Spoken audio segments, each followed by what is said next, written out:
Hello. Here we go. Gino, what's up? Look at that new setup, Jack. New setup. Looking good. New setup called Who Dis.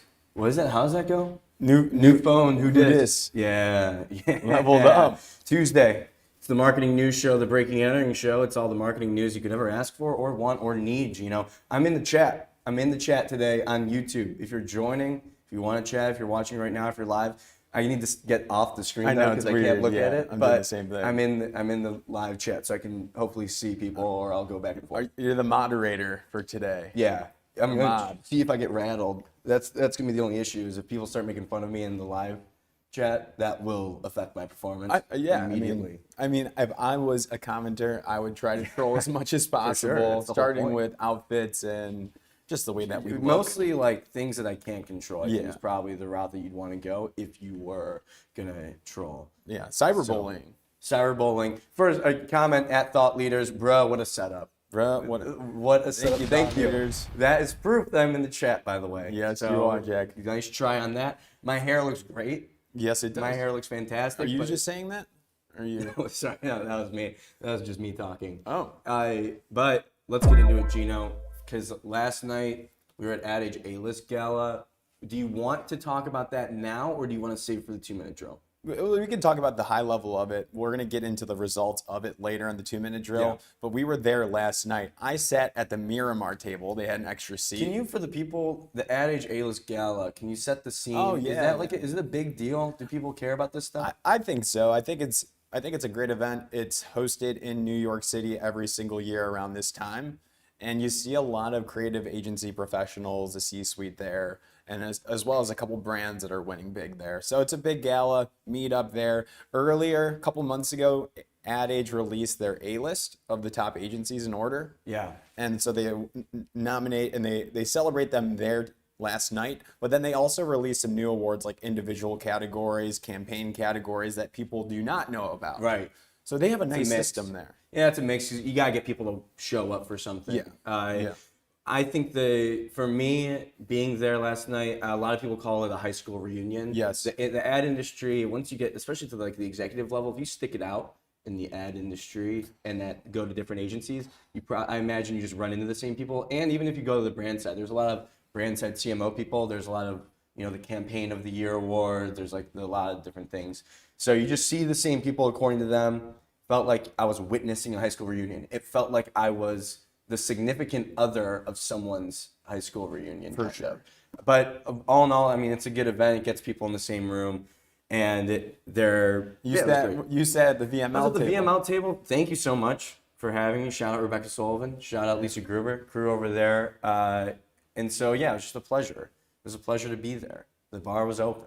The bar was open. What was I sipping on? Yeah. Stella Stella's, Artois. yeah. Sponsor us. Shout out Stella. Stella been doing some good work, I feel like, Yeah. recently. Do they work with Gut? I believe so. Ross will fact check us Yeah. and have an answer to us by the end of the show. But we'll dive into a little bit more about some of the results. I got my top 3 things that people need to know on the whiteboard. Hopefully we can what? bring that in, like of the winners. Oh, okay. For the Ad Age A-List. Yeah, I've got a whole set. My favorite part of it, before we jump into today's top story, and it's gonna get freaking deep on this top story with the Nike stuff. There's a lot to talk about. My favorite part, you see the individual awards and the amount of just the excitement, the eruption, because it's like, and when an agency wins an award, it just has a different vibe than when you see like an individual person get celebrated. Rarely are there situations outside of the executive level C-suite in advertising or any industry accolade that you just rarely see someone who isn't at the executive level or like the founder level being able to be recognized in the industry for the work that they're doing. It changes their career. Yeah. Like it helps them You toss that in the email signature. for sure. And you're getting a raise, brother. You have to. You're going to raise or you go somewhere else that will give you a raise. Yeah, they're all eyes on you. It's like Poach City. The Publicis poke and poach. It's the Pumas. They got the scout, the recruiters in the back. Absolutely. It's like, in high school, you play a great game and your travel basketball team. You got the Carthage College coaches there to greet you as you walk off the court. Hey son, we can offer you $1,500 over the next 4 years to come play at Carthage. D3, baby. Well, that was talking to Ad Age A-List. today's top story, Gino. It's the biggest story of the last week, I would say. It's had legs, whether manufactured or not. But this Nike Marathon ad, Boston Marathon, backlash and everything that's happened to it. If you've been living under a rock, I'll set the stage for you. The Boston Marathon happened on Monday, yesterday, and Nike put up an ad in the lead up to it saying, runners welcome, walkers tolerated at a busy part of Boston, high visibility, high traffic. A lot of people kind of didn't like that, or at least enough people didn't like it, and it caused Nike to actually take down the ad. People were saying that if you're Nike, everyone should be an athlete. They're excluding people that are walking. Some people are not necessarily running because they time qualified. They're running for a charity. You get into a lot of these different nuances of kind of, it felt like it was excluding a group while also not motivating the core crew. That was one side of the argument. And the other side of the argument, and then I'll let you respond, Gino. The other side of the argument is if you're Nike, like Boston Marathon, the whole point of it for the majority of the people running it is that they had to qualify. You can't walk to be in the Boston Marathon or qualify for it, is what they would say. And being like, if you appeal to everyone, you appeal to nobody. That whole saying around advertising. So that's what people were saying on the other end of the aisle. Of course, you get people being like, if you're offended by this, you're a snowflake. I don't know if people were like offended by it. I think people were just like, this was dumb. But all that to say, if it's a dumb ad, does that warrant it being taken down? Ooh, that's a good point of discussion here, Jack. Do we want Thank you. Do we want to talk? And great lead-in, Jack. Yeah, You crushed for sure. it. I mean, you stayed neutral. I think you shared both sides. I will take a side, by the way. Oh, you're gonna take a side? I'm going to take a side. It's going to be nuanced. It's never black and white, but I'll take a side.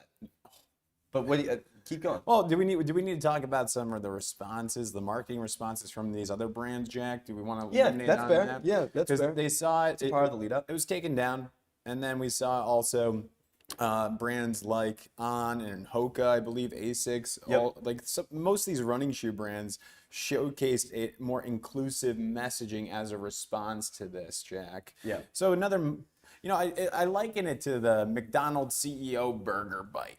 Okay, the big arch. The big arch burger bite. But CEO was looking weird eating it, and then all the other CEOs jumped in. There's a flop. There's an issue of some sort. The competitive category is going to flock in to take advantage of the situation. All the challenger brands. Flock brands. in against the incumbent market lead, so to speak. Yeah, so I think that's worth noting as well because it did have an impact on the category. People are talking about. We're talking about it today here. Yep. And I think like the inclusivity and the isolating audiences maybe with disabilities that have to walk and do these things for that. There's an issue there. But the real thing is, should they have taken it down? So this is the core of all of it. For me, the thing that I feel like isn't getting talked about enough is do you take down an ad because it just was not good? Or where do you draw the line of taking down an ad? Offense, to me, right? Yeah, but I think the main argument that I'm hearing is that just it wasn't a good ad in the sense that it excluded people. I don't think that they offended as many people as they. I think isn't that the only reason? I'm not an expert on this story, but wouldn't that be the only reason that they offended people with disabilities? That people this is my I don't think that wasn't they put up another ad. They put up another ad in the same location, and it says, what does it say? Boston. Movement is what matters, essentially. Boston will always remind you, movement is what matters.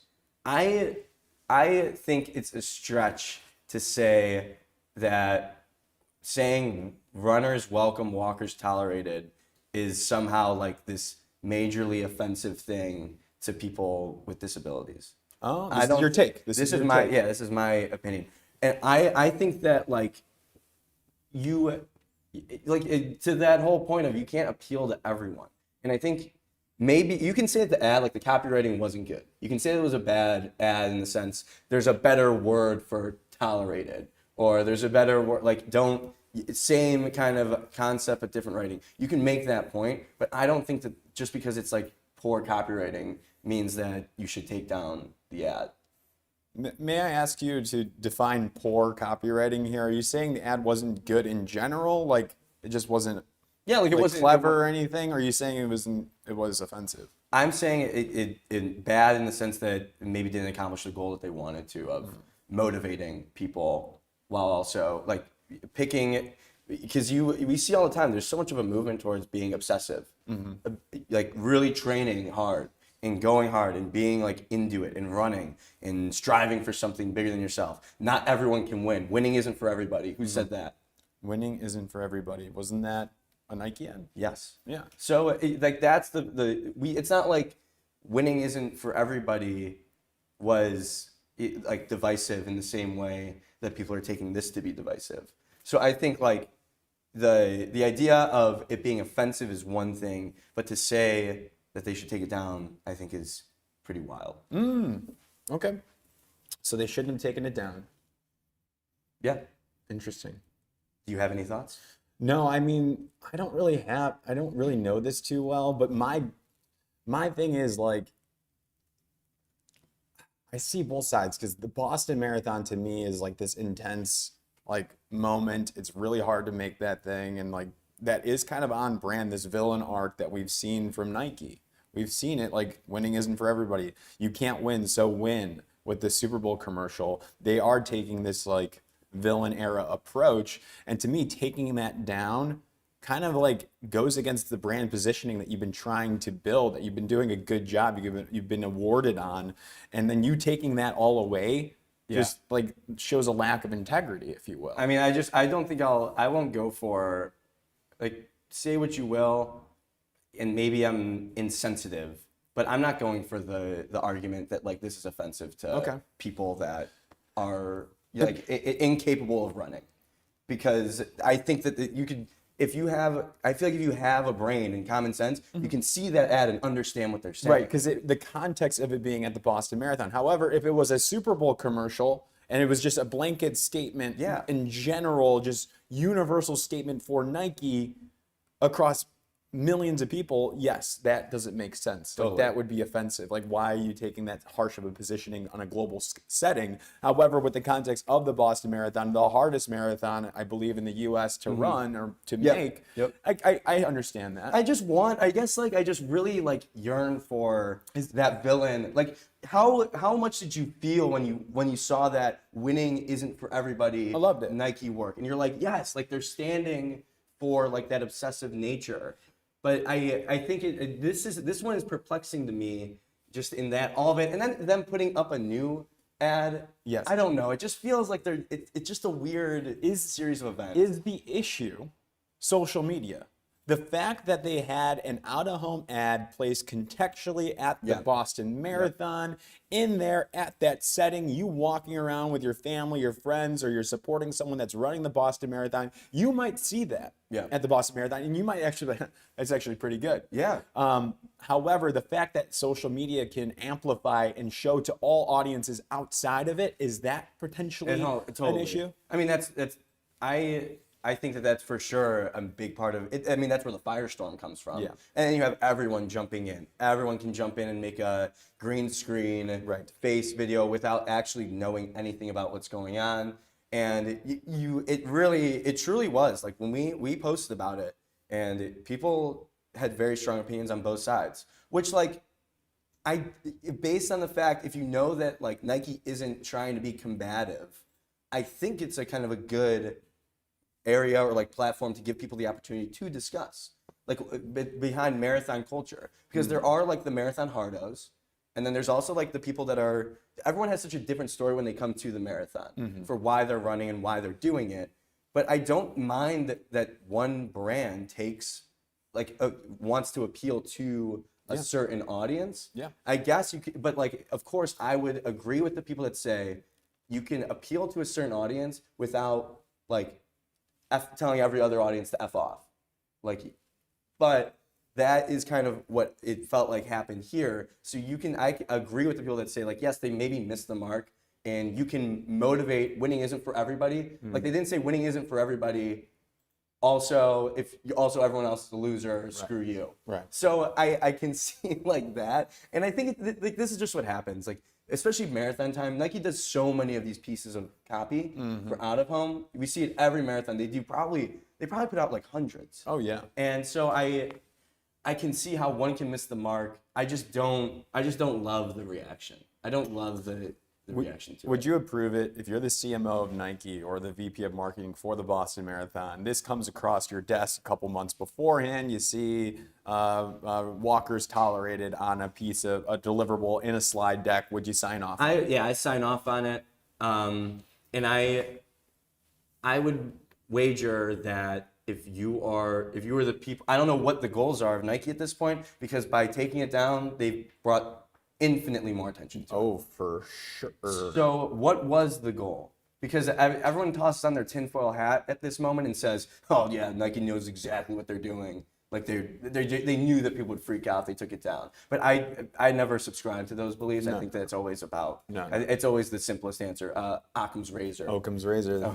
I freaking love that. The simplest solution is the best solution. But yeah, what about you? Would you have, do you? Oh, I mean, I would have approved that. And then sure. Do you take it down? Do you take down the? I probably would have taken it down. Yeah. Just because I'm sensitive, and if I notice, and I don't know what the other side is saying, I haven't dove deep. If I saw one video, me personally, if I saw one video of somebody offended, I'd be okay. We gotta take this down. I didn't mean to offend this one person. Yes, this sounds like a you problem. Yeah, no, that's a me problem. Yeah, for sure. If you asked me what would I do if I offended somebody, I would feel bad. I wonder if this, and then I wouldn't be able to sleep. I wonder if this piece of copy, unless I had a Casper mattress. That's right. More on that coming later. I wonder about if that piece of copy could have been executed, that same sentiment executed via like a social media video. Do you think the message could have gotten across in a way that wasn't? Like I'm just brainstorming. Like, how could you use that same insight or idea that like the Boston Marathon is all about? You have to the majority of people are qualifying it on a time-based situation. Could you bring that into social media? Could you represent all the different types of audiences, including the ones that maybe were offended or felt excluded, in a way that brings all of it together to say, I think so. Yeah. I think with the power of creativity, it can be achieved. The power of creativity can do anything. Anything. Well, that was today's top story. That was the Nike ad. I think to sum it up, it's, you're calling it blasphemous. I would say taking it down. I just don't see it. I don't see the upside of it, especially knowing what we know now about the amount of backlash and the amount of things that have come from it. I think you keep it up. I think you just ride with it, and at the end of the day, you keep it up. People will forget about it in a week, anyways. And honestly, even with all of this, people will forget about it in a week, anyways. So we move on. We move forward, just like in the show. Let's get to the 2-minute drill, Gino. Oh yeah. What's the 2-minute drill? 2-minute drill. We're going through the next top stories of the day, recent days you need to know. We only have 2 minutes per topic here. We're gonna kick it off right now. Adage, A-list, award season. Oh, Gino, JR, can we get my board? JR, hey, JR, could you wake up? Can you get the board, please? It's okay. Adage, A-list. This is like would you consider this the unofficial start of award season, Gino? I think so, Jack. It's going to get hot and heavy in New York City here. Okay, look at this. I don't know how can we get this? Figure this out. No. Can we go to studio? Ross is looking at you like there's no. All right, JR. Move it closer to you. Move it closer to you. Yeah, you got it. Yeah, okay. There you go. Okay, here are my top 3 campaigns you need to know. The winners. I selected the campaigns, Jack. Okay, I don't know what you want. From the winners last night. From the winners last night here. Number 3.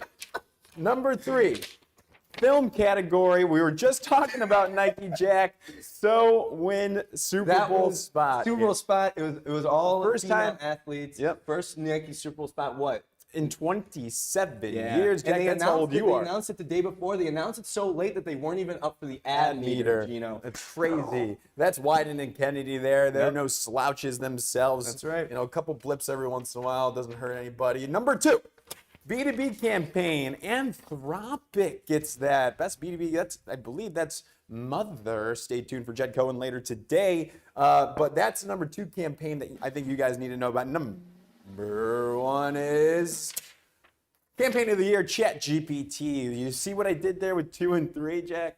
Two and one there. I got the different AI companies there. This is Isle of Any. I want to give them a shout out there.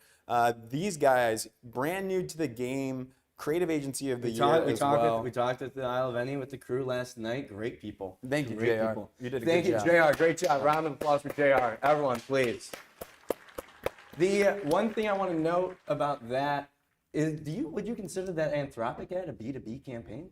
I hope I got the category. No, right. you did. You did. Oh, I did. You Okay. did. I'm asking. That's up for debate. I don't know.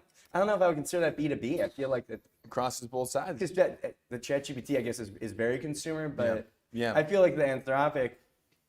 Ross is shaking his head. No way, that's B2B. Oh, you think there's a little war finagling in there? A little Oh, strategizing? yeah, Ross gave that. All right, next story. Gino, well done with the whiteboard. Apple names a new CEO, Gino.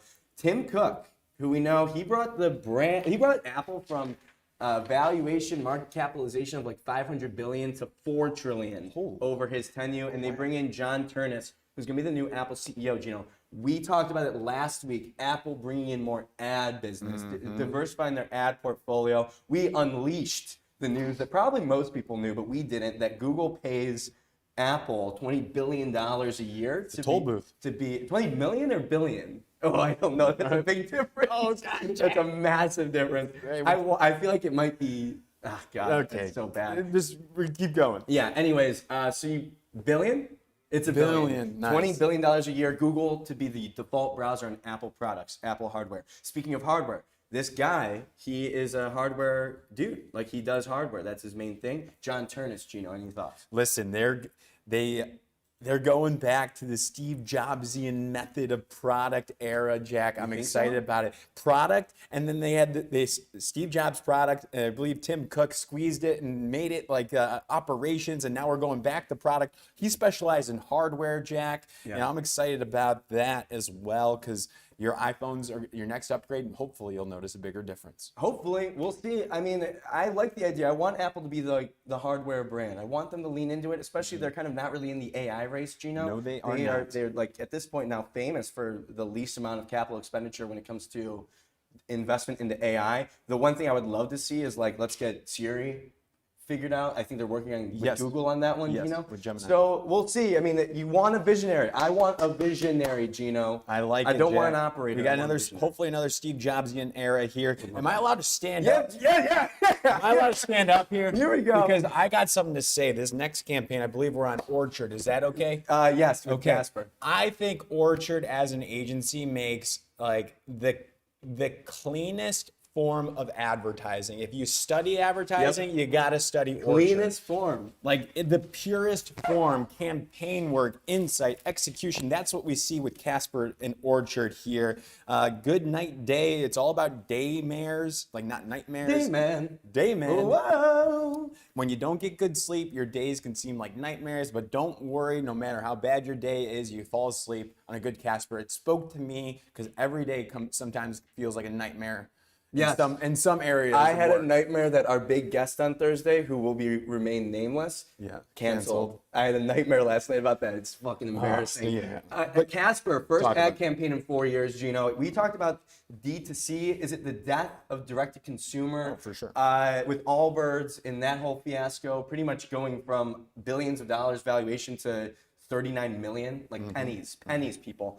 And so another one example here, Casper going for it. Casper, I have experience with. When I moved to San Francisco, Gino, I moved into an apartment. My bed wasn't there, and it was going to be there in like 3 days. So I went and bought a Casper mattress in a Casper store, which it was a great experience. I had to I stole a dolly from the store at Casper, and I had to dolly my Casper mattress down the hill. There's hills in San Francisco. To my apartment and carry it up. It was like 300 pounds. I, of course, was able to lift it with ease, but Casper, one of those brands that was hot. The mattress industry, I feel like, is kind of on a downturn, Gino. Totally, Jack. Totally here. So they're trying to just get relevance. This is mine. Let's put a note, Ross, for 3 months from now. I want to check in with the Orchard and Casper teams to see how effective this campaign is going to be. Best of luck to them. Patagonia, mini documentary. You talk about a brand that is friggin' money.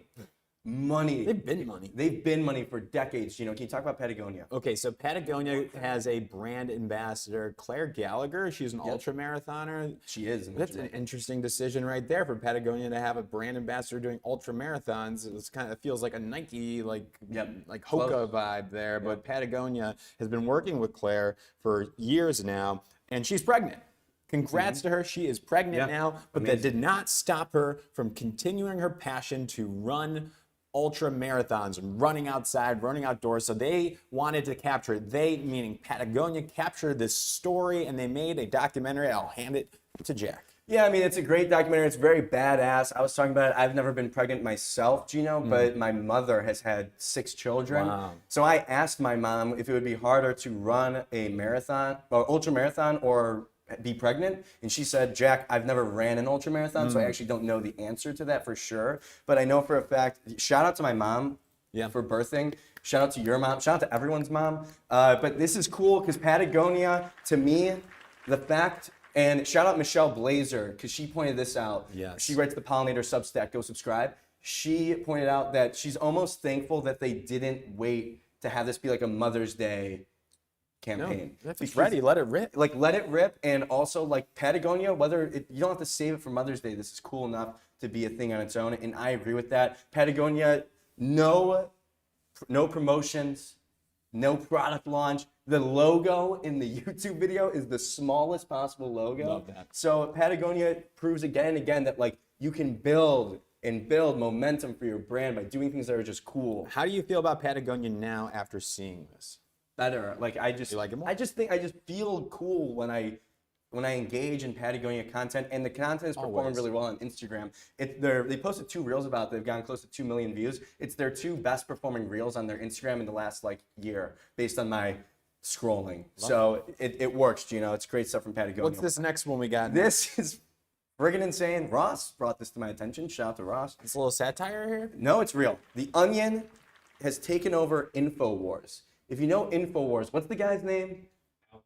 Alex Jones is like Is that the guy that had the tan before and after? Yeah, that meme. That meme is great. But Alex Jones is like known asshole, known dickhead, like the worst dude ever, like very much right-wing extremist.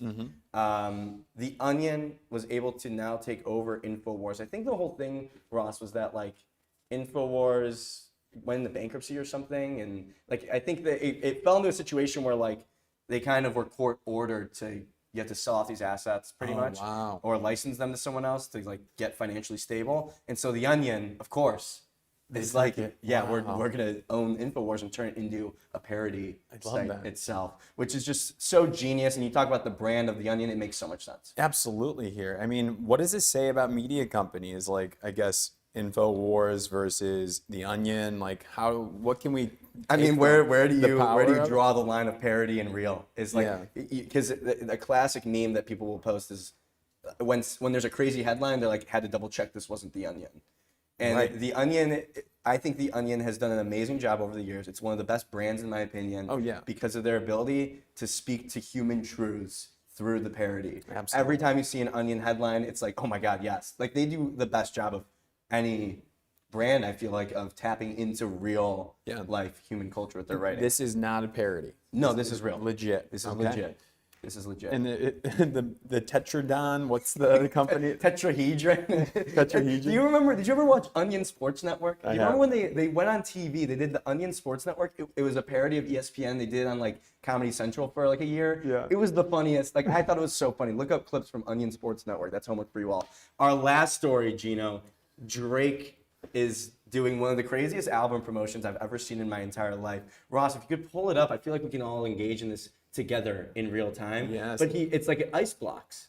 It's ice blocks, and it's gonna melt in time for the release of the album. Is that right, Ross? I mean, it's posters. They used AI to estimate how long it would take to melt. It was like 6 to 10 days, I believe. Okay, and he's announcing, and when's the release date? The release date is inside of the melting ice. So in like 6 to 10 days, we'll know When the release date is. when the release date is. But you talk about experiential, you talk about marketing, you yeah. talk about promotion. This is one of the most outside the box ideas I've ever seen in my entire life. Oh yeah, you got Drake, you got the experiential. It's in Toronto here. I mean, people are gonna eat this up here. I don't know which ad agency came up with this idea. It must have been an ad agency. It must have been OVO. And he's a nice guy. What's the name of the album, Ross? Iceman. Right here, Get Caleb it? Williams for you. Yeah. The idea of music album promotion and marketing these days is super interesting. You saw John Summit do kind of big time activation experiential thing where he partnered with LinkedIn for his new album Control Escape. Yep. Of course, John Summit, known for being a former accountant. He went to school with us, Gino. Yes, he did. He was DJing at our college bar while we were there. Fun fact, he has no idea who I am. But you have to get more and more interesting, like the A24ification of entertainment, Gino. You gotta extend it. I like it a lot. Ellie, question for you: is our next guest in the lobby? Yes. Let's pivot. Let's go. Let's do it. We're gonna just run with it. Okay. Yep. I'm gonna load it up Oh, here we go. What a move. I'm loading it up. We're done with that here. But Jonathan Mildenhall is the CMO of Rocket. Last night, I had the pleasure to sit at his table, and I saw as he got up on stage to accept CMO of the Year. As soon as he got off stage, I asked him to come on the show today, Jack. Yeah, and Rocket obviously crushed it with the Super Bowl past 2 years. Amazing. I mean, that first one they did when they extended the song Country Roads into the stadium blew my mind. I mean, I want to ask him about that, and then this year as well. And let's just bring him on, Jonathan Mildenhall, CMO of the Year of Rocket. Jonathan, thank you for coming on the show today. How are you doing? You know what, honestly, boys, first of all, congratulations in what you're building. I love the energy and the irreverence that you're bringing to the narrative of our industry. So huge respect to you, and thank you very much for giving me the time today. Jonathan had the best outfit of the night last night too. I just want to put that all right, enough. Anyways, all right, let's get into this. Vintage Versace, head to toe. John, I need to ask you, when you got off the stage, you're feeling the rush of emotions, and then you get Gino that just kind of, he approaches you. Gino Shelby. How nervous were you for your safety in that moment, and how do you feel now? You know, I just thought he was such a player, honestly.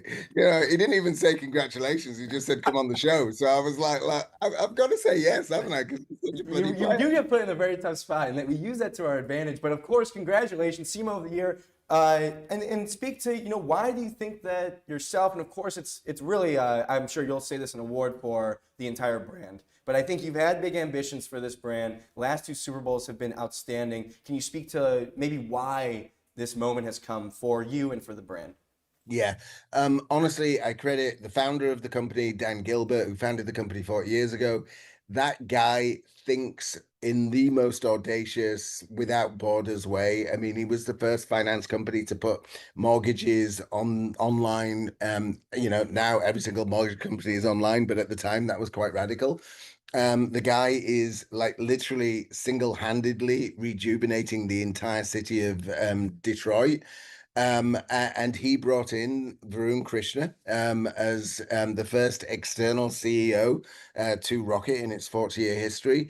Varun comes from the world of technology where he's just been programmed to think big. I was in retirement, having run Airbnb's marketing for a few years. I just had a couple of kids. I wasn't looking for an operating job, and Varun called me up and said, get out of retirement, come and help us build this, and you will get to do the best work of your career. And I flew to Detroit and saw everything that was going on in Detroit. And I was like, you know what, I think I've got one more swing in me, and I will do it. And I've been able to kind of get the marketing team at Rocket in their respective zone of geniuses. So everybody who is at Rocket in marketing is firing on all cylinders. And I brought in a couple of people that I've worked with in the past who helped build the Airbnb case so well. And so it's a combination of vision from leadership, the very, very best marketing team in the country, which I believe that I have, and all of us thinking without constraints. So I'm curious then, so what would you say is the brand of Rocket today, and where do you want to take it in the future? Yeah.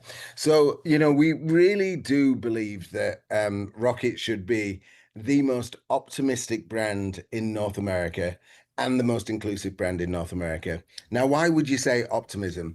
Well, we basically place 30-year bets on people who place 30-year bets on themselves. This isn't a short-term transaction. You're with your mortgage company for 30 years or longer, should you choose to refi.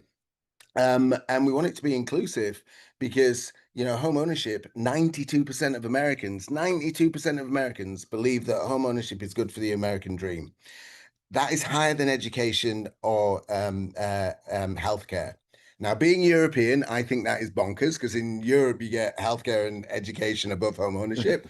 But I'm not in Europe. I'm in the US, and so because home ownership, if managed correctly, can be part of the American dream narrative, then the brand's bookends of optimism and inclusivity will be forever the guardrails of how we build the brand.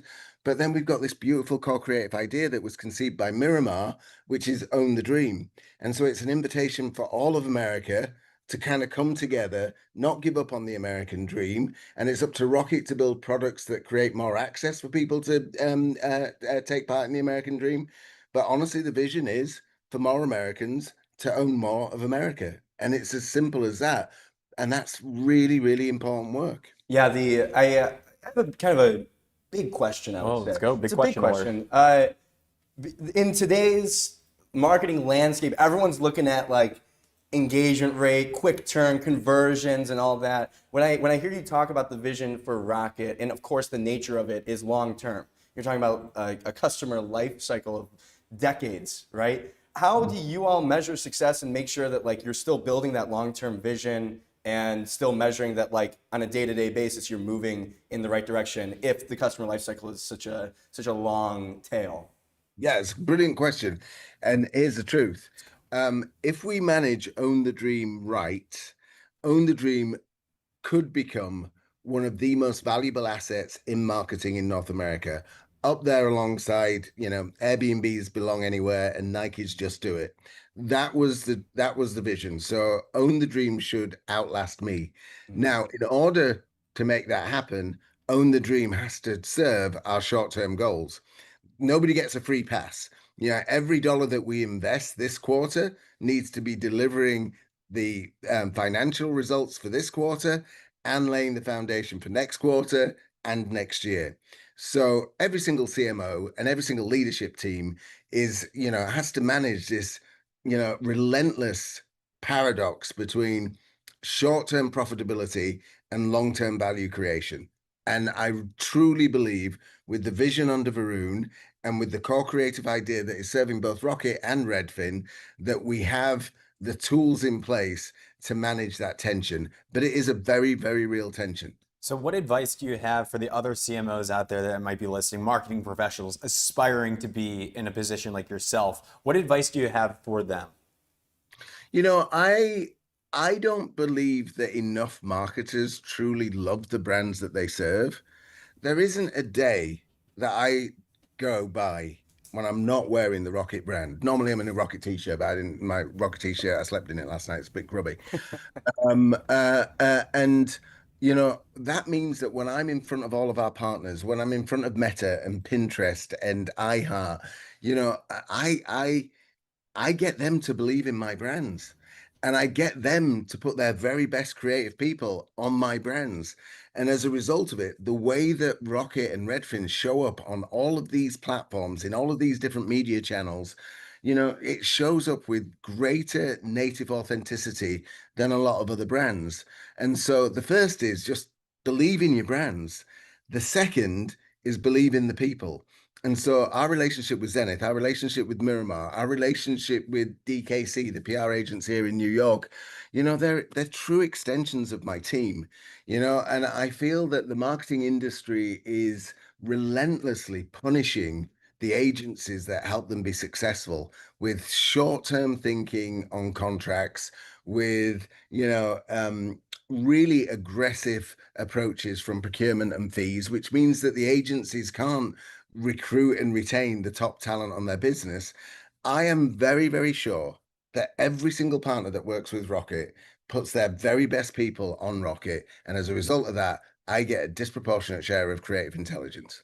I love it. Super interesting. I mean, my last question is around because of I've just heard from other marketing leaders of brands that almost the first thing you need to do is get internally everyone to believe in it. Like if you can't market to the people inside the walls, you just don't stand a chance. Jonathan, I'm really curious for you all. I mean, of course, there's great visionary leadership that you're stepping into, but just talk about how you're able to get this massive organization of everyone to kind of buy into a vision to now set all of you up to bring that vision out externally.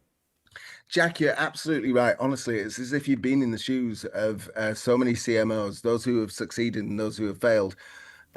What CMOs fail to understand is that the first audience is your internal stakeholders. And that first audience need two things. They need education. How is marketing going to create value for this enterprise? And they need inspiration. Inspire us about what it is that you're going to take to market. And so marketing the strategy internally and then marketing the execution internally is as important as launching it externally. And one of the things that I did when we were at Airbnb is we wrote a white paper, and I can share this white paper with you so that you can actually share it with your audience. And it was the business case for creating an iconic brand. Because at the time I got to Airbnb, it was a tiny little brand that was like Craigslist with pictures. And yet, under the vision of Brian Chesky, he wanted to create an iconic brand. So we took it upon ourselves to write the white paper, which we would report out to the board about why creating an iconic brand for Airbnb was going to earn a disproportionate amount of shareholder return over a 10-year period. And so it was educating. We had to educate the board, educate internal stakeholders, and then we'd inspire the board and inspire our internal stakeholders. And that's why Airbnb became the success. And I'm using that playbook inside of Rocket. That's fantastic. I mean, it reminds you of, we were just talking, it's top of mind about the new Apple CEO. It reminds you so much, I feel like, what you hear anecdotes with Steve Jobs of just being like, if you were working under Steve Jobs at Apple, you're just like, yes, I want to follow this, and then the creative vision execution. So that's super interesting. We definitely want to see that white paper. We might get it framed here. Jonathan. Just kind of put this. It's like you tap it before you go into the office. It's very pretty. It's very pretty. So I believe it. You can, and because it's about inspiration as well as information. But yeah, it's probably about 12 years old now, so it's a little out of date. But in there, it's got so many different case studies, so many different references of brands like Starbucks that took coffee, created an iconic brand, and was able to create a gazillion dollars worth of shareholder return. So there's many case studies in there about people who just thought differently about their brands. Very cool. Jonathan, thank you so much for coming on the show. Congrats on your CMO of the Year win. Well deserved. Excited to see all the future work coming out from Rocket. And I'm sure you'll be on the show again. All right. Well, thank you very much. Thanks, John. Nice play last night, and nice to meet you, Jack. Yes, absolutely. Thank you, Jonathan. All right. Take care. Take Bye-bye. care. Jonathan Mildenhall, Gino at Rocket. Incredible here. We have another great brand coming on the show here. George Felix is the CMO of Brinker. Now, Brinker has Chili's and Maggiano's. Today, we're going to be focusing on Chili's. Chili's was awarded Brand of the Year, Jack, and Brand Social of the Year. George Felix won CMO of the Year, I believe, last year. So another marketing side legend. Let's bring him on, George Felix. George, welcome to the show. How are you doing? Hey, what's up, guys? Doing great. Thanks for having me. Well, it's a pleasure to have you. It was great to see you last night. Congratulations on the big win. I guess let's jump into it. We just had Jonathan Mildenhall on, winner of CMO of the Year this year. Any advice for Jonathan around, how do you continue to push the envelope and keep doing more after getting a big award win like this? I'm sure he's probably riding high. He should be.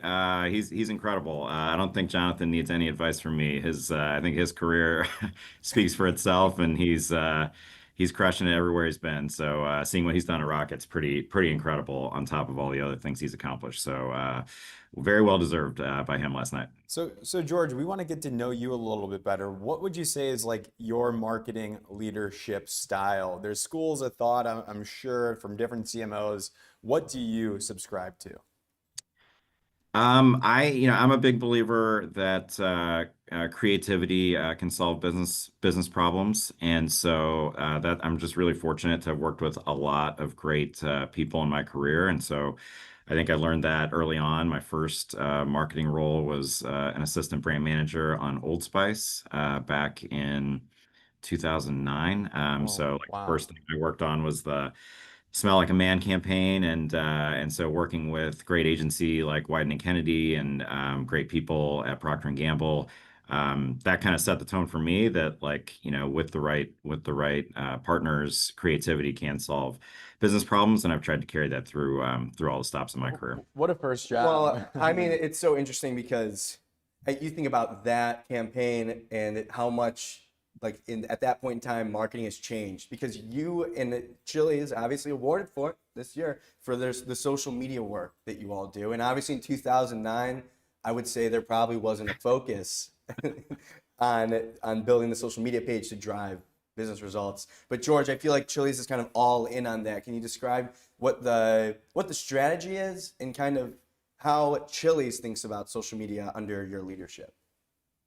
Yeah, I've been here for about 4 years, and we've just been on a mission to make Chili's relevant again. I think it's a brand that people love. So when I tell people that I work for Chili's, usually it's a big smile on their face, and they have great memories of the brand. The problem is they're usually memories of the brand, and they weren't as current experiences. And so we've just been really trying to make this brand relevant to not only our guests, but also relevant in culture. And I think if you want to be a brand in culture, you have to be a brand that is relevant in social media. And so our team, I've always believed we had the best social media team. Last night, it was nice to see that other people agreed. So Luz Bickert, who's our director of social, Jack Haley, who's our social media manager, Jesse Johnson, who's our VP, like, they've done an amazing job of just having a pulse, not only of what's going on in social, but also how Chili's fits into that. And I think knowing, being a brand that knows when to jump into conversations and when to take swings in social is not the easiest thing. I think some brands are kind of chasing everything. But I think I've got great leaders that just know they know our voice, they know who we are as a brand, and they know when and how Chili's can show up in different places. And so that's been a massive part of the turnaround that we've had and the success that we've had at Chili's. I was going to ask, fantastic. like, how do you build that muscle and that level of trust where you can approve things really quickly, or you might not need approval. The social team might not need approval. How do you build that trust? Is it over 4 years of you being there? Can you explain that? Yeah, and I just want to make sure that our legal team knows that we do look at all those things. But no, just in all seriousness, I think it's building trust amongst the team, and so like Luz was already at Chili's. Jesse and I came in new. Jack came in around the same time, and so I think one, we were defining the brand back then and trying to figure out what we wanted Chili's to be.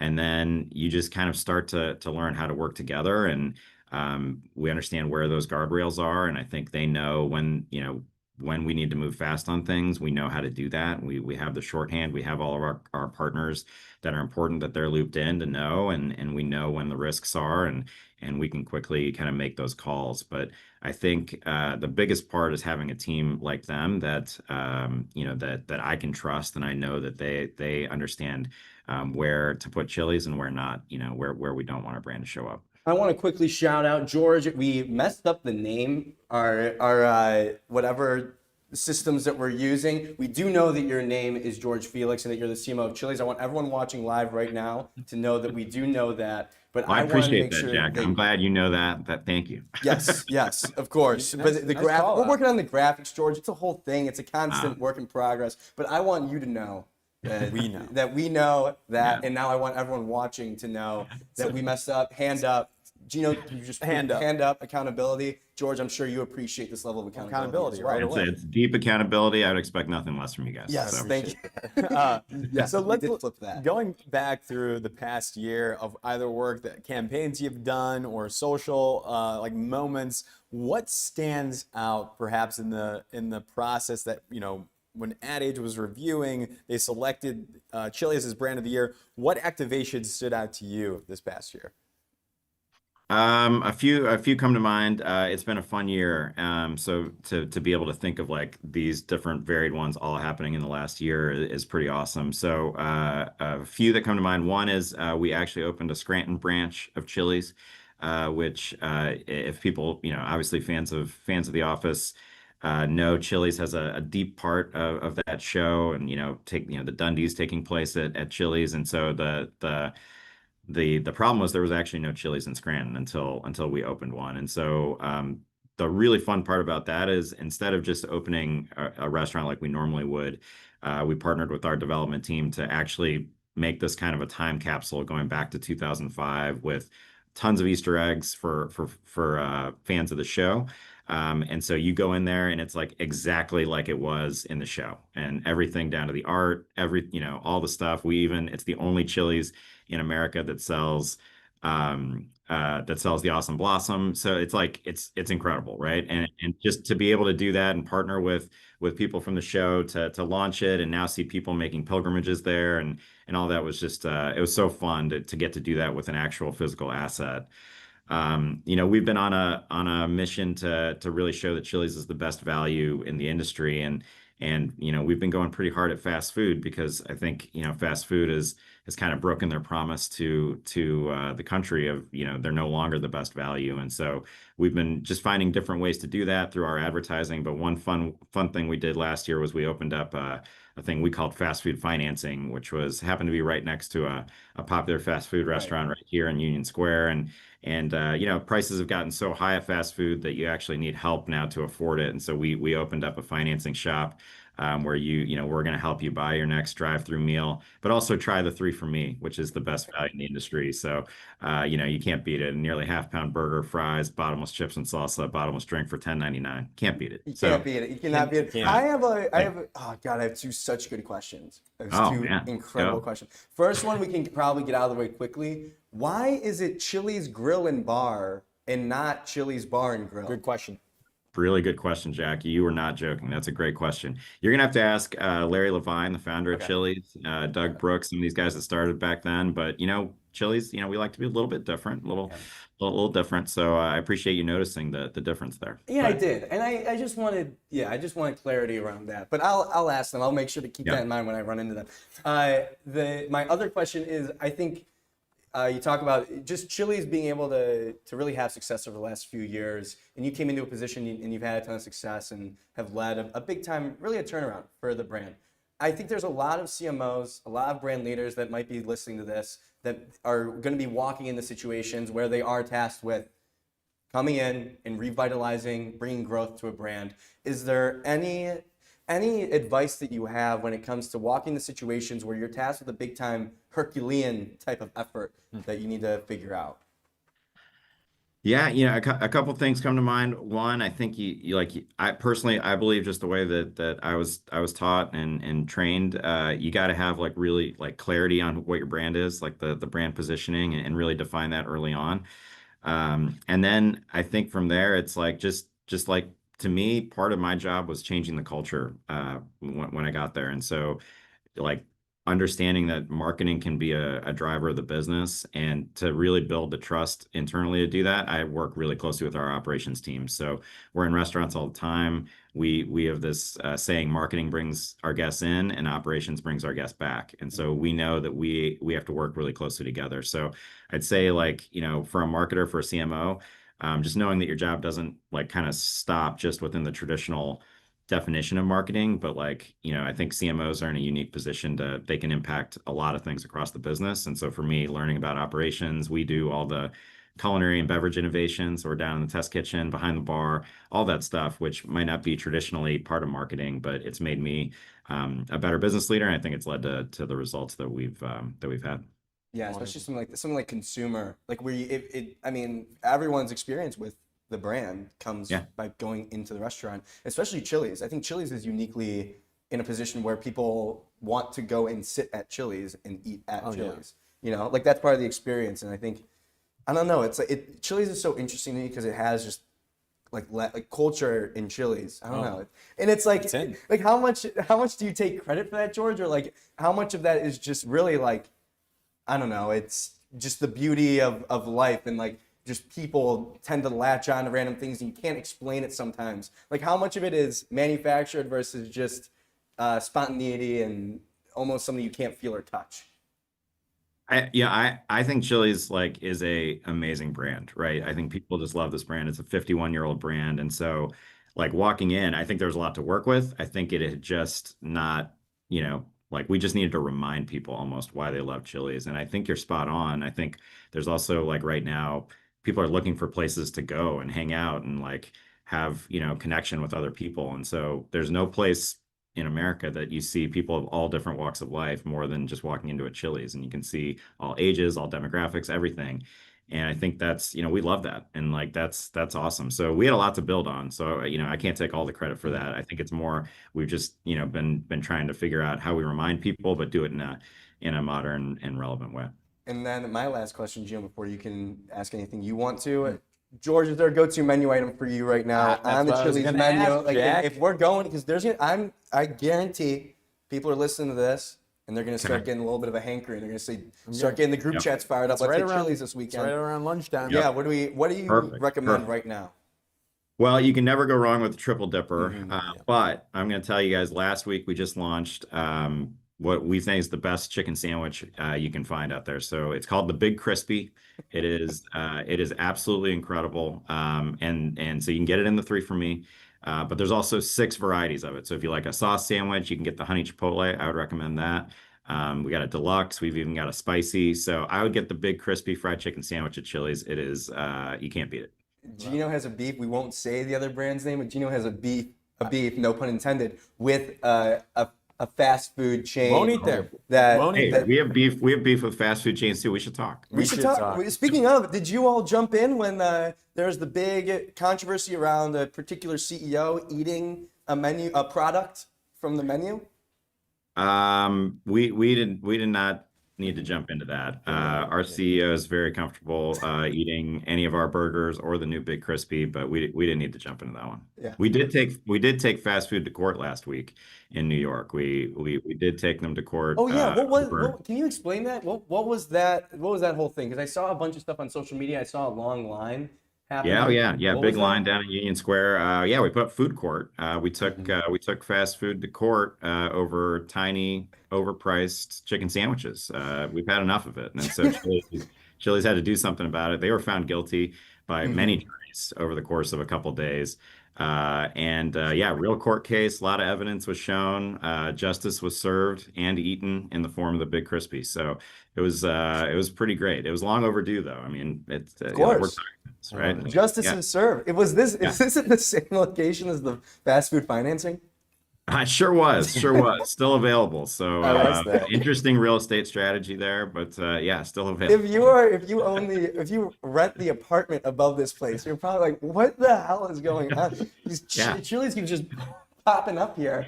That is once a year. It's just crazy. It just smells like Chili's for about a month. I mean, listen, our lease is coming up in September. I don't think it's the worst idea if we discuss potential rental situations there. Something for you guys to think about. Just something to think about. Is Mischief the agency that's been helping you guys out? Is that fair to say? We have a couple. Mischief is definitely one of them. They did this past year. They did an amazing campaign with us, a collaboration we did with Tecovas, where we made boots. We did boots out of the material that our Chili's booths are. And then we have another agency. They're amazing. They're called It's Advertising Time. Started by John Marshall and Matt Sorrell. Yep. And they're the ones who did food court, and they do a ton of stuff for us across advertising and all the fun stunts that we do. So we're blessed to have a lot of amazing agencies, those two being our lead creative agencies. I love it. Chili's brand of the year, brand social of the year. George Felix, thank you so much for coming on the show. Hey guys, thanks for having me, and I really appreciate everything you're doing for the industry. It's a ton of fun. Keep it up. Thank you, George. Appreciate you. That was George Felix, CMO, Fantastic. Chili's, and a bunch of other brands too, Gino. So that cracks me up that they just keep popping up at the same Union Square location to just do something weird every year. That to me, They know a guy. Exactly. They got a guy. It's like you host happy hours, you host dinners somewhere. You just got your place, you got your people. It's your regular. You're a regular. Just so happens to be next to a fast food chain that everyone knows. Who do we got next, Jack? Next up, Jed Cohen. The Jed heads are rejoicing. Maybe I need to tee up. Jed and I go way back. And by that, I mean we met in real life for the first time last night at the Ad Age A-List Gala. However, Jed is the CCO for Mother LA. Mother, one of the hottest agencies right now. Big independent network. And last night, Felix Richter wins CCO of the year. He's the global CCO for Mother. Jed Cohen is the CCO at the Mother LA office. When this got announced, we did a whiteboard video. I dubbed Jed's fan club the Jed Heads. Yep. Gino, and I made myself the president. And they made T-shirts, and you got a T-shirt. I got a T-shirt. I forgot to bring it, but we have pictures of it. But we can pull that up. But for now, let's bring in Jed Cohen, CCO, Mother LA. Jed, or are we good, Ross? We're good. We're yes. good. Jed, how's welcome it to the going? show. Good to see you. How are you guys? Doing well. Doing well. It's a pleasure. As from one Jed head to Jed. This Oh is my God. a big moment for me. When you saw us create a fan club for you, Jed, did you think that maybe that was a little weird, a little over the top, not necessarily something that is appropriate? I'm honored, but it's always super weird and embarrassing for me. He'd rather you not. Anyone even knows who I am. I think everyone would rather I don't do that for on this bit. But I'm sure there's people watching or listening in now that are like, oh, I wish I had a fan club. I know, Like, but it's just like I don't choose. It just depends. Like the name just suits. yeah. It's the Okay. Jed head. But The good thing Jed, about Jed is it rhymes with a lot of things. So Yes, there we go. it's huge. It's perfect. Advertiser's Jed. dream. But listen, Mother is people are fans of Mother, I would say, with the work that you all are doing. But let's talk about it. I also want to note, is the headline good, Ross? Yeah, it's good. My bad. Jed, let's talk about Mother. What do you think has been the secret behind the success, especially with the LA office? Man, I always think about it like we have this thing here called the Holy Trinity. And it's like to understand Mother is to understand the Trinity, right? And it goes, make the best work possible, have fun doing it, make a living, always in that order. And I think that like that's the secret is like everything we do is really about like how are we doing the best possible work on any, given client or any brand or whatever it is. But how are we doing it in a way where we're having fun? And then like the money part is never like, we want to make a living, obviously, and we're good at it, but it's never the priority. It's always about the other two, right? Because it's always in that order. So I don't know if there's that's probably the secret, if there is one. Trying to have a good time, dude. Trinity. It's got the priorities straightened out here. Can you talk to me operations question here? Oh, here we go. I'm gonna get into Here we go. operations question time. LA, New York, Felix, I believe, is based over in London. Is that fair to say? Your independent network. There's a good amount of people working at Mother. How is the operations? How is the ship still intact with this immense growth? Would you say? We talk a lot. Like Felix is like 9 hours away on a different continent, but I still talk to him like almost every single day. And it's the same with Oriole in New York. And we like, it really like, and this isn't one of those like buzzword things. Like it really is, we all chip in, we all help each other whenever we need to.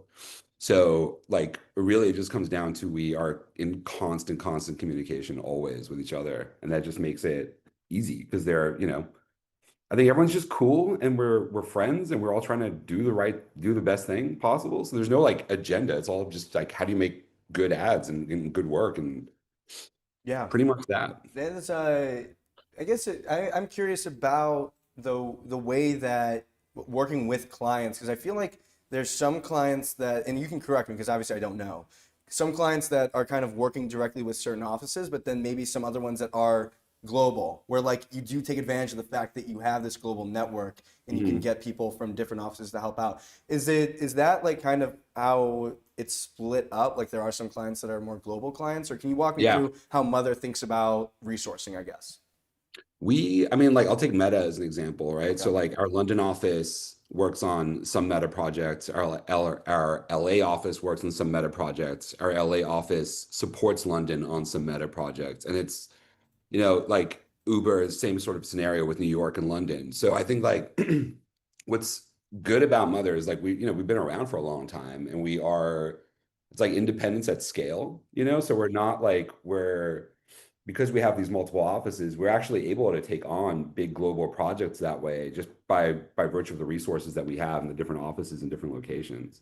Yeah. And then, yeah, like, because does Mother you have a media arm as well? Is that right? Mhm. Like and so, I mean, that's the difference I feel like maker. that's the That's the difference. difference This is maker. like, for seeing what you said, independence at scale, and the fact that you have all these different things that you can do. You can bring media Is to a client. Whenever I hear scale and independent, I got to ask, is there media involved? Are you handling that on your own? Because there's some great creative independent shops that can come up with a creative strategy, creative executions, but when it comes to media, they got to outsource it. But the fact that you guys have that, I think, is the difference that makes a difference.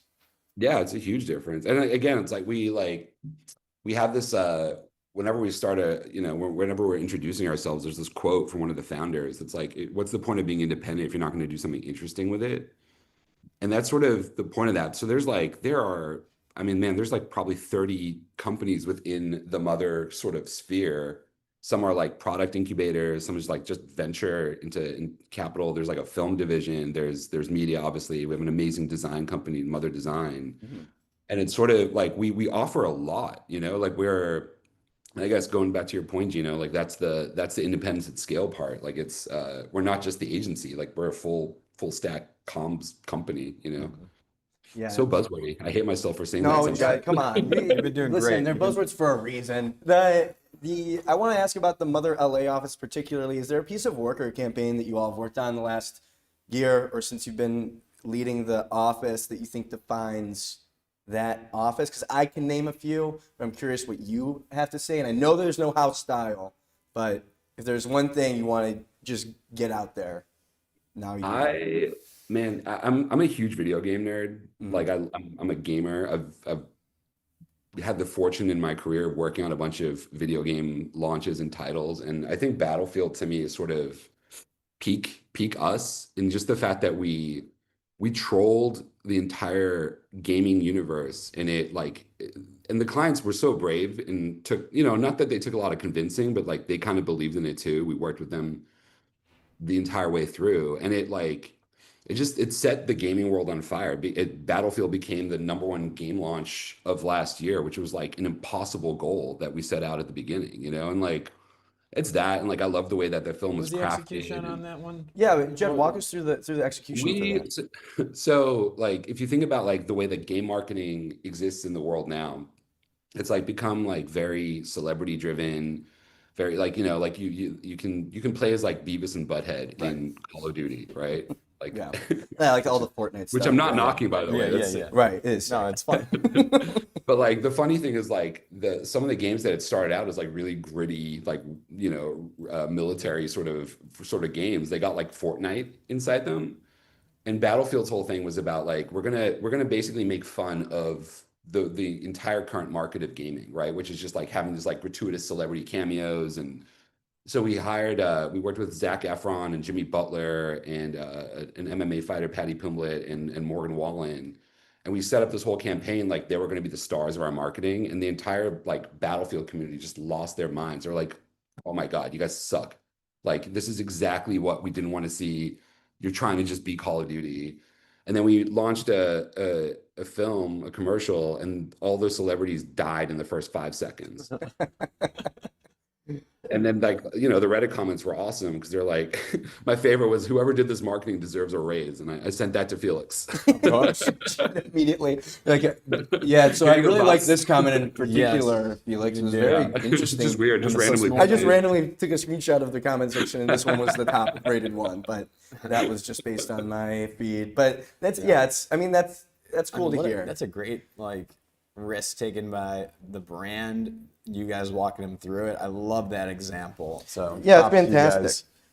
I want to ask What do you about. want? Should we do I it? feel like Mother has been hiring a ton of junior talent as well recently. Like, at least from what I've seen. What do you can't be doing that. Yeah, You're not and- supposed to do that today. I But thought like because AI is supposed to replace that's that. right. That's right. Which of course, if Claude is listening to this right now, just know that Yeah. I'm a believer. But My question is around the idea of hiring and building up junior talent, because I think in the industry there's one side and there's kind of like this loss of junior talent because you get like a really small creative studio agency and you have 3 or 4 people and then you kind of get like a bunch of freelancers and that's kind of it. Do you think it's kind of Mother's responsibility as one of the leading independent agencies to take on more junior talent and be a place where you're fostering that for the next generation? Yeah, I mean, yes. Like, dude, like I was having a conversation with someone the other day, and I'm not gonna name where they work, but like they were like, dude, we're not hiring juniors anymore because I'm pretty sure I can just do their job with ChatGPT, right? And like, and he's not wrong. Like, you can plug in a brief into AI, and like you can get, maybe not the best, but certainly like some decent ideas back. And it was like the most disturbing conversation I'd ever had because I'm like, man, the second you stop hiring junior talent or young creatives or giving them a seat at the table, we have killed the entire advertising industry. Like we're dead. So like yeah, to your point of like the responsibility of it, like of course, like we're using AI, as I'm sure most places are, but it's a tool to amplify creativity, right? Like it's the Right. human always has to be at the center of it. And I think that like especially now, like to just shut the door on people trying to get into the industry and like who are, I would argue, have had more exposure to like creativity like that. Like, dude, when I was growing up, I didn't have an iPhone. I didn't have like a photo studio in my pocket. I wasn't able to do the things that these kids can do. And we're just gonna shut this avenue down for them. Like that's not fair. Right. And it almost feels like a very short-term thinking kind of thing. Like to me, if it seems like if you're an agency that you want to have long-term success and you want to be just as relevant now as you are a decade from now, I mean, who's going to be there a decade from now? It's going to be the people that you hire now that are going to be leading the agency eventually. So it Yeah, almost I it mean, almost feels like in a selfish way, like if you're an agency that wants to stick around longer and be relevant for a long duration, you get a kick-ass junior right now, They're and good. you bet on them. We got- A I mean- decade from now, they're going to be leading the agency. I mean, these juniors are that's good. my They point. know how to do everything, it seems like. They do. It's kind of crazy. Like I was looking at some student books the other day, and I'm like, like this makes what I used to do when I was coming out of school. Like I would not hire myself. Like these kids are like it's so much more advanced. They're so much better than any of us were when I was coming up. Yeah. So how do you, I guess my last question is around how do you position yourself?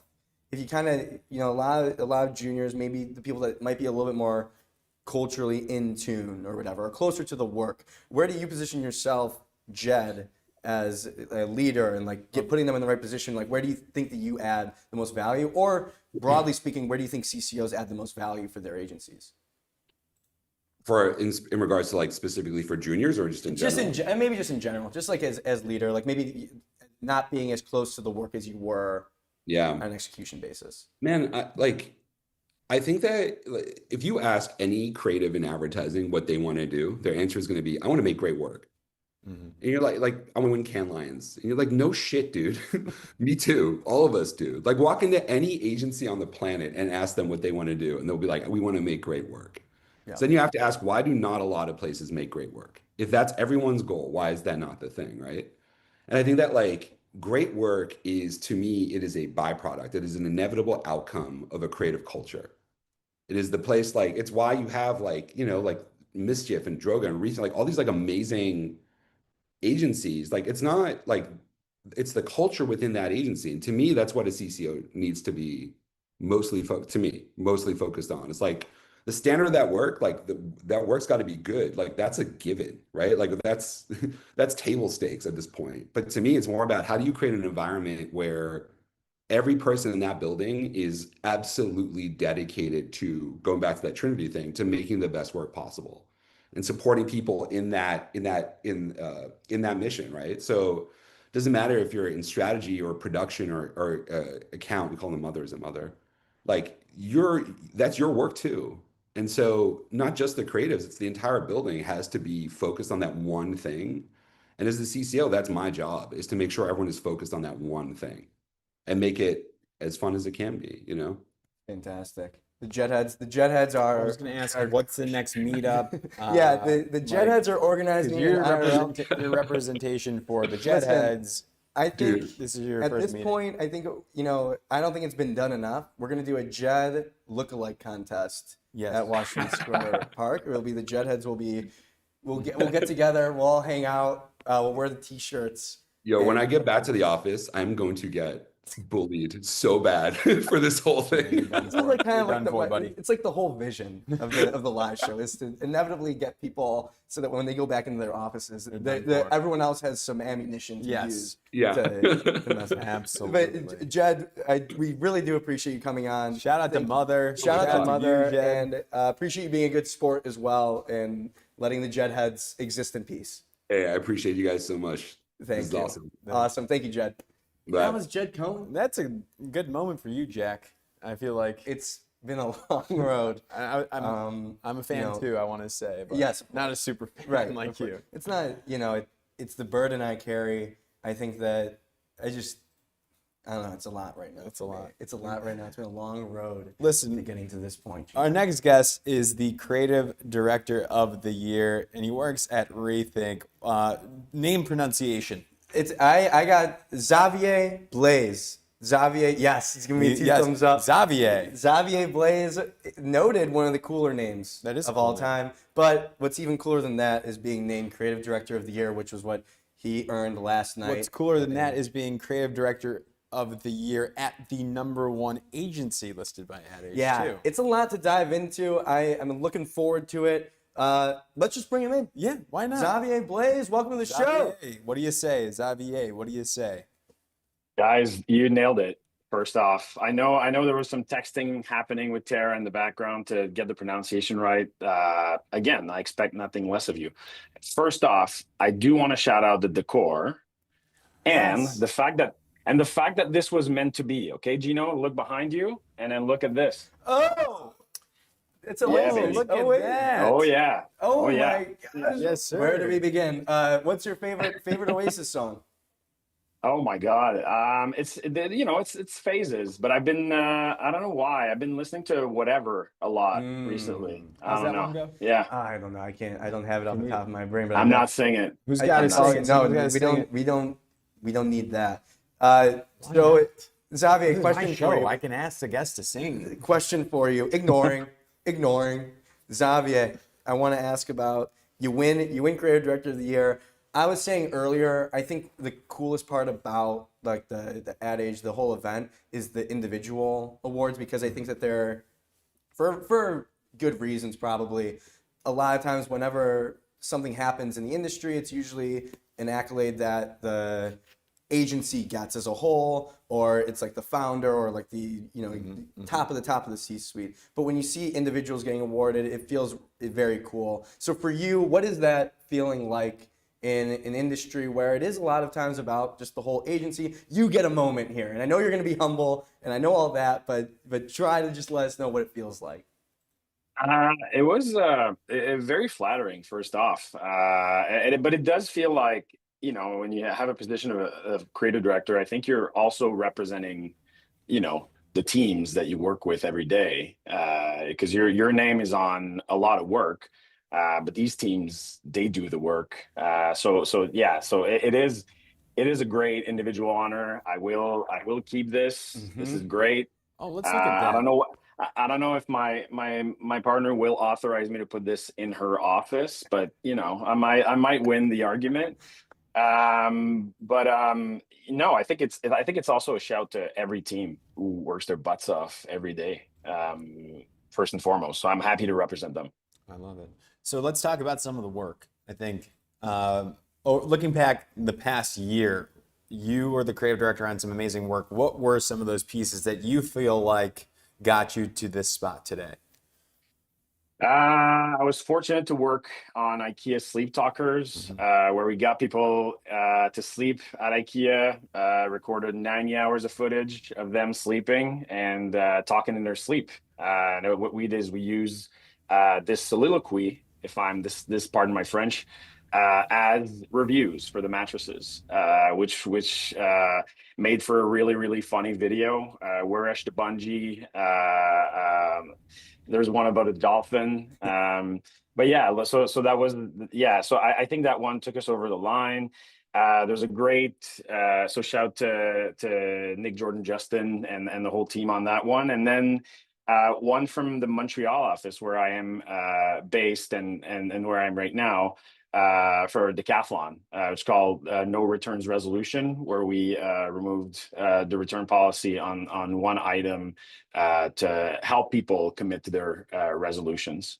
So that was also one, and then Look Familiar, which was for Heinz, where Jack and Luis found this very remarkable insight that the Heinz logo looks like fry boxes, fry boxes that haven't changed ever, like since their creation, which was I don't know, like an unbelievable observation, which obviously like turned into spots and a global out of home campaign. So I'm also a big fan of that. What do you think is, because Rethink also named #1 agency of the year. What do you think it is about being inside those walls, whether depending on the office you're at, but why do you think the agency has had so much success recently? I don't know. I would say a few things. Obviously, like this is me shouting you out, but I think the passion that you put on display in making this company and making this show and making this podcast, I think we have the same passion. We love what we do. We're very uncynical about it all. We try to have as much fun as possible. And I think like success repeated at scale, like the consistency, creative consistency is the hardest thing. Yeah. But I think that we geared ourselves with some great tools from our founders. We're very, we like to socialize the work a lot, peer review, cuts, ideas, layouts, everything. We're big on putting the ideas out there and not be protective of them. Because, the first focus group for your idea shouldn't be a billion people. It should be the people within the walls of the agency and in your, family, if you want them to, if they're part of the target group. But so yeah, peer review, and then I'm sure you had Aaron on, and so I'm sure he talked about crafts, which is a tool that we used and like every day. And then we also hold ourselves accountable every year. Like every few times a year, we do our craft sessions on our own work. And then we put that work on the line, and we establish if that work is up to the standard. So we're very like hard on ourselves, good on each other, obviously, but hard on ourselves. And we strive to get better. We have there's new people coming in, and something that I can't remember who, but someone new came in and said, like, I've never seen a place so obsessed in getting better at the work, obviously how we get to the work, but also like our internal processes and how we do things with with our wonderful humans. I want to learn about your internal processes here, because going from, for the folks that are listening on the agency side, going from a copywriter or art director, then maybe making that shift into ACD, and then making it to creative director, and moving that scale up to potentially executive creative director. I guess, what was the most fundamental shift in thinking for you from going from being in the work to more of a director level that was the biggest unlock for you? Such a great question. I think it's perennial. I think it's good. It's good. You guys are good at this. No, but it's hard because you have to let go. You have to let go because it's funny how, as creatives, we're trained to obsess over every detail.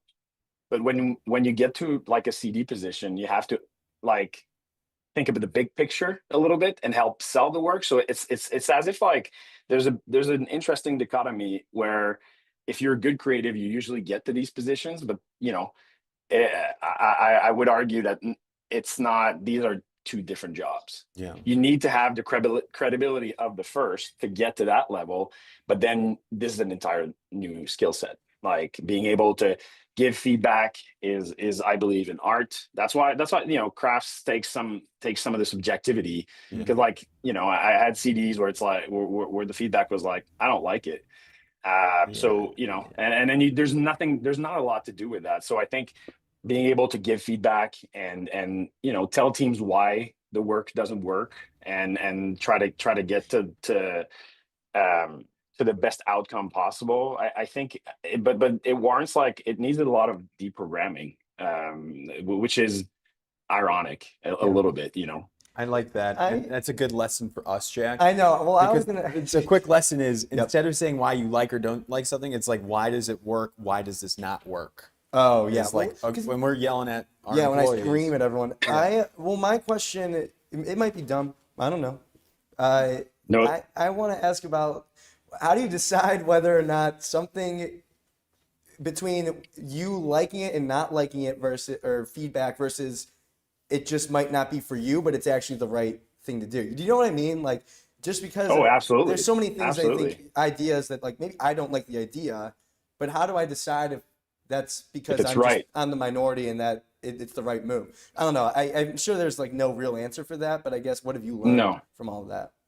It's other great question. I'll stop glazing, but No, yeah, it's a great question as well. come on. It's That's what we do. This is all But about like, glaze. I think it's funny. Someone showed me an idea about cats this week, and I hate cats. I'm allergic. I think they're horrible creatures. I know I'm not going to make friends here. Comment sections are But going crazy. so yeah.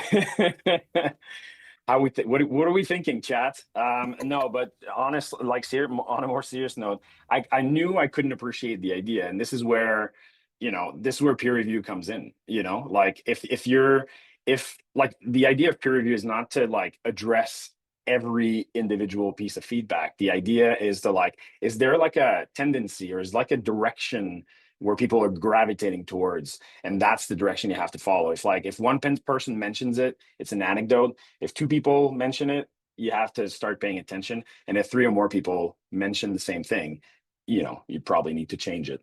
And that applies to cat ideas, because it turns out that cat lovers love the idea, which is interesting. So I think then I think you have to get on the I don't want to belabor crafts, but I think the clarity piece is really, really important. How do you make it clear and fresh as much as possible? And that I could, and then this is where you have to take yourself out of the equation a little bit. But one of the thing, it's something that we discussed with Aaron. It's one thing that's missing from crafts is, like, the emotional part. Does it make you feel something? So I don't know. Maybe we might have to get no, but shout out to our clients at Molson. We've done these craft sessions with them, and they've developed their own internal tool called Muscle. Yeah. And I like shout out to Sophia. I like the M from Muscle, which is magnetic. Because like, you're drawn to the idea, or it makes you feel something. Yep. So I don't know, maybe new acronym probably dropping Okay. sometime. I don't know. Oh, well, we can break that news. Can we go through crafts real quick for the people back home? Absolutely. Absolutely. C, Clear. Is it simple enough to be explained in a sentence? R. Relevant. Why should we do it now and not in 2 years? A. Achievable. It's twofold. Do you have the means to pull it off? And are you doing the idea a service or a disservice? Because sometimes ideas, you need means to get to a good idea. Sometimes you don't need it, but it's about, like, what do you need to do versus what could you do versus what do you need to do. F. Fresh. Have I seen this before? Got it. And sometimes it's not, like, because if it's done, it's dead. But there's nuances, because it's like, is it a fresh angle to a problem? Is it a fresh way to take it on? So it's again, like, there's nuances to this. T. True. Does it feel like bullshit? Or does it ring? Does it ring true? Is it true of the brand? And does the brand feel like it's in the right space? And then S. And shareable. Mike always says, what's the thing? So what is the thing that you need? What is sometimes we talk about key visuals. Sometimes it gets to, like, what is the key frame of your commercial that makes it memorable? Is there a scene? Is there a thing that you remember? So what is, it's not necessarily like, will this get shares? It's like, what is the thing that's going to be shared? Got it. Mine was completely different. When I was going through it, Were you trying to guess? I was trying to guess. Okay, what did you try and guess? clear, relatable, artsy, fast, timely, and sexy. Oh, Gino. I like sexy. I'm not going to lie. It could be crafts. Even me, he crafts. Yeah. That's okay, like okay. that's the craft part of crafts, like this. The craft of crafts. Yeah. I think I'm very interested to see if will we be seeing a resurgence or maybe a renaissance of acronyms for, you already got, Internal. we got Molson Coors in on it.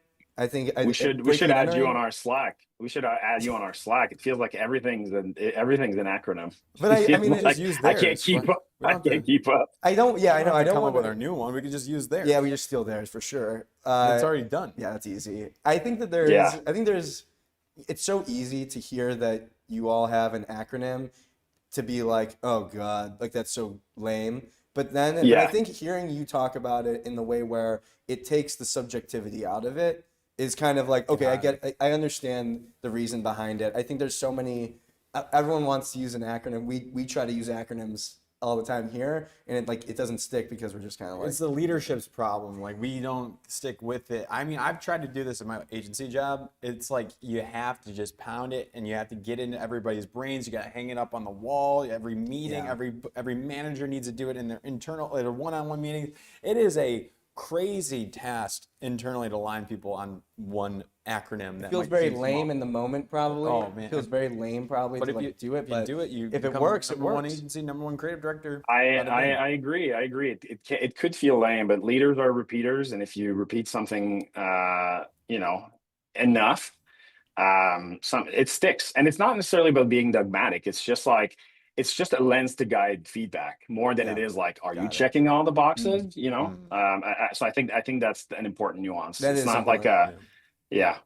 Okay, cool. Yeah, Leaders are repeaters. Leaders are repeaters. Leaders are repeaters. Leaders are readers was the one that I remember from growing up. That was a good one. Listen. What a blast. Listen. Pleasure. Listen. Hey, shall we? Listen. It was a pleasure. Thank you so much for joining the show. Congrats. I mean, what a moment. Thanks for having me. Xavier. It does feel like how do we say this? It's like long time listener, first time caller. Yes, exactly. I hope I get another call someday. Hey, recurring guest. Come on. We'll call you in. We're thinking about doing Side that. character. We want to do some sort of a mechanism for people to call in, like old school radio. Oh, show. nice. So we can have you. You could be like a repeat caller. I got an idea. If there's like Love a that. campaign that we need a crafts dissection on, Yeah. real quick, just a Ooh. quick analysis of a campaign, we will call you up. Xavier I will, Blais. and I will answer it. Thanks, guys. Thank you, Thank you. Xavier Blais. Congratulations, Thanks Creative for having Director me. of the Year. Have a good one. Appreciate you joining. You too. Thank you. Yep. Electric. What a show. People loving the set, Gino. The chat. Yeah. The chat was firing on all Nicely cylinders. done to the production Oh. team. Quick shout out to the people in the chat. Bert_10 said Chili's have the best mozzarella sticks in the game. The cheese pole, Gino. We got it. Bert also said my cat didn't agree with his the comments. The cat crew is getting into it. Backyard Sports Center says, I don't have cats. They just don't work for them. That's Backyard Sports And then Center. of course, Paul McFarland gets in there and said, "You live in the cat's world." Cat We got defender. cat. We got cat. It's a cat fight. controversy. It's a cat fight, Gino. Which That's side right. are you on? I'm on the anti-cat side.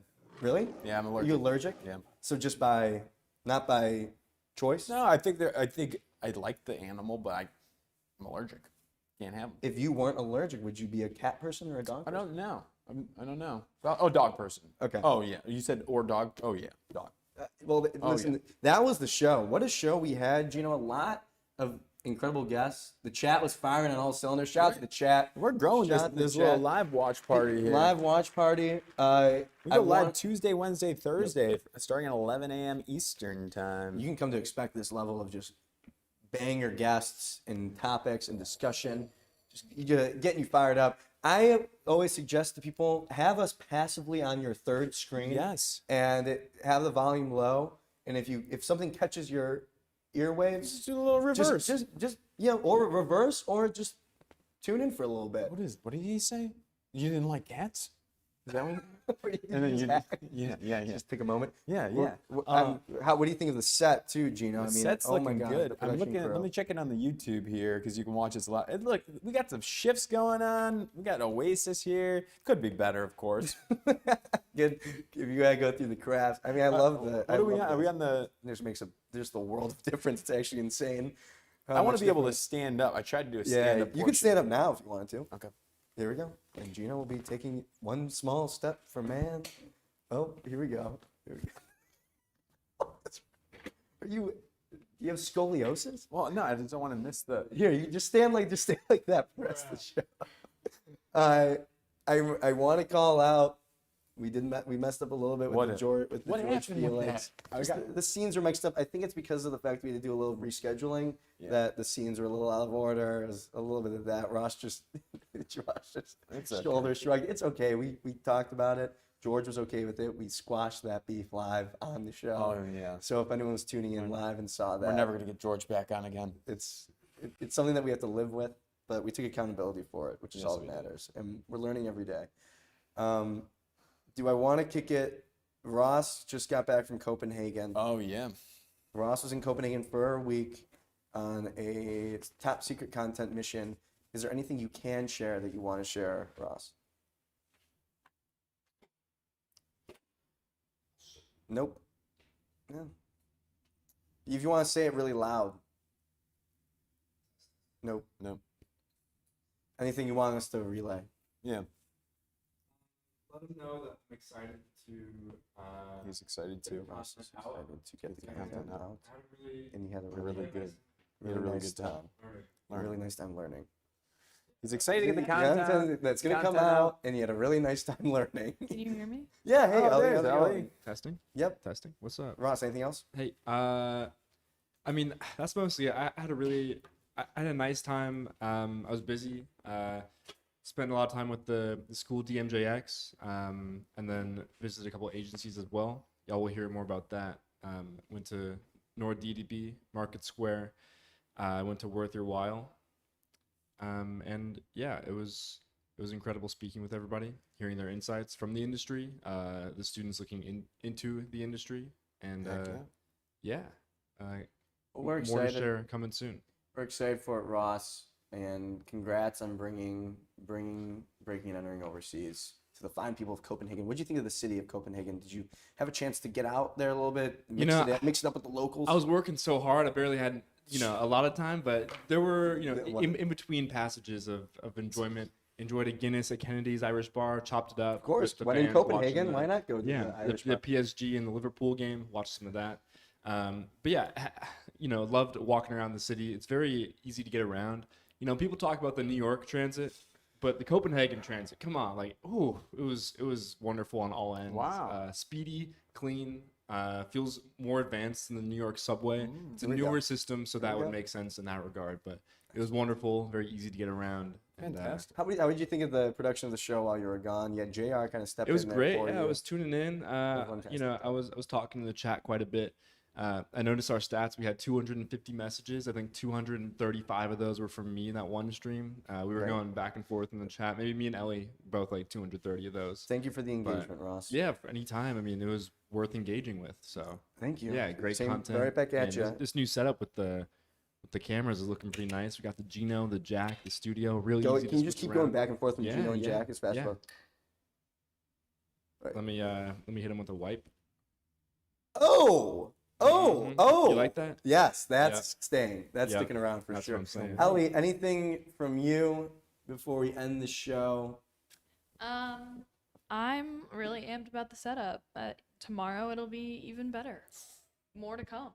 Anything you wanna tease? Maybe get some people to join tomorrow if they hear about. Some of my own personal artistic choices in ads that I particularly like that will be hung up on the wall. Stick around tomorrow. Any guesses, Gino, around what you think Ellie will put up on the wall? Think small. What other? Probably, guaranteed think small. I'm putting that as a guarantee. Why? I You just think think just that- talk about it. I think it's like, well, I'm wearing suspenders. I look like a 50, 60 ad guy. I think that would be the ad that she'll pick. I definitely am going for like a mid-century modern 50s, 60s Okay. feel. I was gonna say she'd just do like a spec campaign that she worked on. Oh, That's a good idea. Quick like self-advertisement. I could see you That's a just good yeah, idea. yes, up for your next role. I get it. I get it.